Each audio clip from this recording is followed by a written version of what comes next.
I've thrown thousands of dinner parties, well, not thousands, hundreds of dinner parties since I started cooking 20 years ago, and I wanted to share 5 really quick tips of things I've learned through lots of trial and error. So number 1, stock way more ice than you need, okay? Just go buy 4 or 5x times you need. It's good for cocktails, it's good for cooling things down. It's awesome to have ice buckets around, stuff beers into them so people can grab what they want. Ice is key. Running out of ice is a disaster. Anytime you have people over, even if it's 10 people, 8 people, 6 people, stock way more ice than you need. Number 2, braise something, make a soup. Do not sear scallops to order. Do not be making souffles. You want to have fun. You want to sit at the table with your guests. Braise something, make a soup, make a dish that you can clunk down on the table and everyone can have at. Lasagna is a good one, right? You want to sit at the table, you want to have fun. You don't want to be worrying about whether you're getting the right sear on a piece of chicken or working 15 different pans on the stove. Just trust me, keep it easy. Stick to the fancy stuff when you're just cooking for one person or 2 people.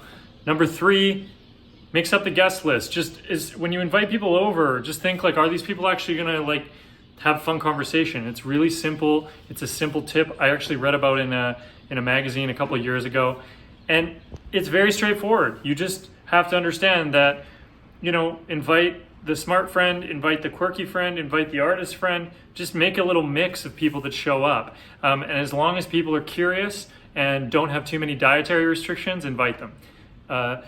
Tip 3.5, if people have heavy dietary restrictions, just don't invite them or make vegetarian food. Because if you don't eat vegetarian food, especially like Indian or Thai food, then you're crazy.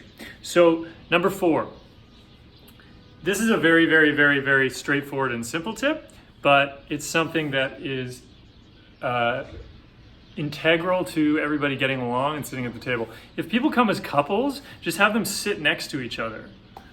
When people sit across from each other, especially couples, they just talk to each other, right? Or best friends.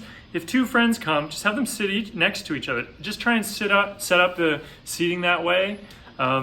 Use name tags. It's easy. Just throw them down. It sounds corny, but it just opens up the conversation of the whole table. Especially if you want to invite your friend that's coming solo and doesn't know that many people at the table.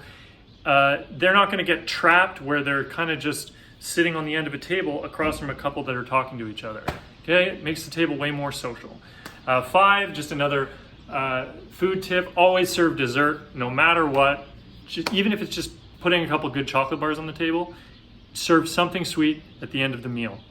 Bonus tip, have a kick-out time. Just be like, yo, you're coming over and we're gonna finish up by 10:30. Just kick people out, know when to leave on top, know when to call it a night. That's it. 5 quick tips. Hope you enjoyed.